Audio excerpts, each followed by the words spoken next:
Hey guys, Professor Bill, Comic Book University, and Jason Aaron's Thor, issue number 1. Yes, he does fight Juggernaut in here, and Juggernaut does put up a really good fight, but for the most part, he doesn't quite get punked out completely, but there is some punking and there is some out. The punking was done to Juggernaut, and the out was by Thor. Read the comic book and you'll understand what I mean. It's just the first 5, 6, 8 pages, something like that. Anyway, so yeah, the Juggernaut thing was just, it was a come see, come saw. Yes, it was nice to see you, bye.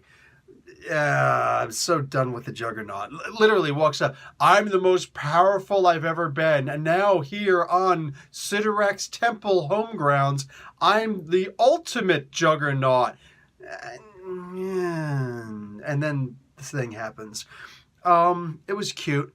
I almost hope that we see it again, but I'm almost like, just pack Juggernaut away along with Doomsday, because those characters are so done. They've been treated with such trash ever since, like the past 20 years, that nobody even cares. Does anybody really care? You know what I'm saying? Anyway, I hardly even know where to go with it from there.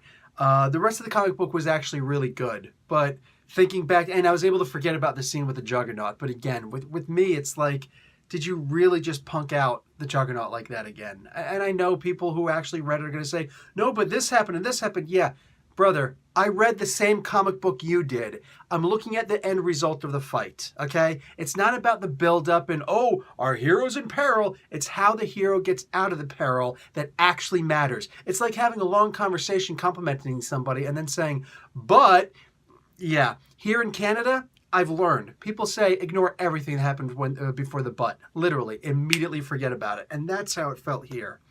Moving on from there, the rest of the comic book was actually really good. I actually wish the Juggernaut thing didn't happen because it wouldn't have brought down the comic book for me so much. It started off on a really sour note, but I was able to forget about it for the rest of the comic book. And if I wasn't reviewing the comic book, I would have actually had fond thoughts of the comic. You know what I'm saying? But I find myself in this conundrum right now. Thor goes and he has a conversation with Odin. He has a conversation with Lady Freya. Has a conversation with, what's her name, Jane Foster. He has a conversation with all the important people so that in case you've never jumped on this comic book before, and literally it's like, ooh, an issue number 1 with Thor, let's see what's up. I have no idea what happened. Lady Jane was the mighty Thor for a point?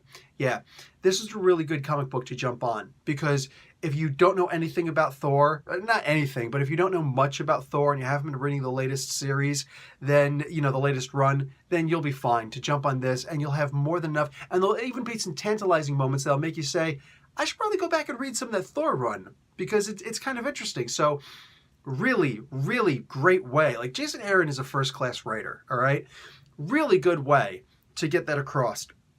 Excuse me. There's a battle with Loki that turns completely sour. Now, Loki is the type of character who will completely flip the script on you. It's like you thought everything was going one way, and then all of a sudden, oh, sorry, here's the B-sides of the album now. Only older people are going to get that. Vinyl.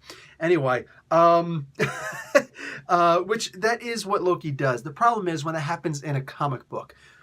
This comic book seemed like it was going to be very treasure hunt style for me, which I thought, oh, they could keep this going for a while. This is kind of like the Doctor Strange run that we just recently had before Mark Waid jumped on, where that was Donny Cates doing that, where Doctor Strange has to go around and find all these different magical trinkets because magic was gone from the universe, and let's la-di-da-di-da do all this stuff. And it was a really great plot, great way to just, it was like a basic plot that you can just, it's more individual story driven as opposed to plot driven. Saying the plot is just the backdrop.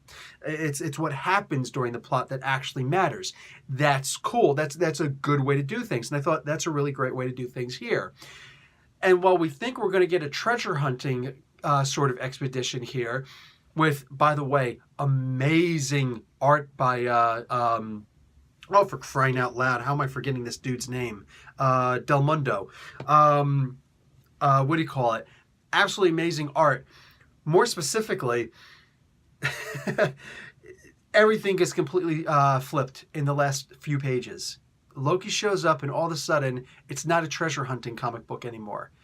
Now it's something completely different. You're going to have to read the comic book to understand, and I genuinely want to know in the comments, what do you guys think about the flipping of the script. It's not a treasure hunting story anymore. That it can't be at this point. You know, they can't go back to that at this point.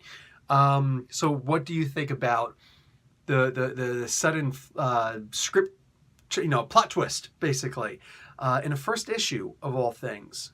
So yeah, I was really thrown off, and I honestly don't know what to think about that. Like, it could be really good. At the same time, it seems to be going kind of. It's reminding me of the Planet Hulk 2 that Greg Pak did with the Totally Awesome Hulk. You know what I'm saying? Like, that's what it looks like to me, which is interesting since Thor was actually in, Odinson was actually in that run. I don't know what to think about this. It could go any way. Anyway, that's it for me, guys. Professor Bill, Comic Book University. Class dismissed.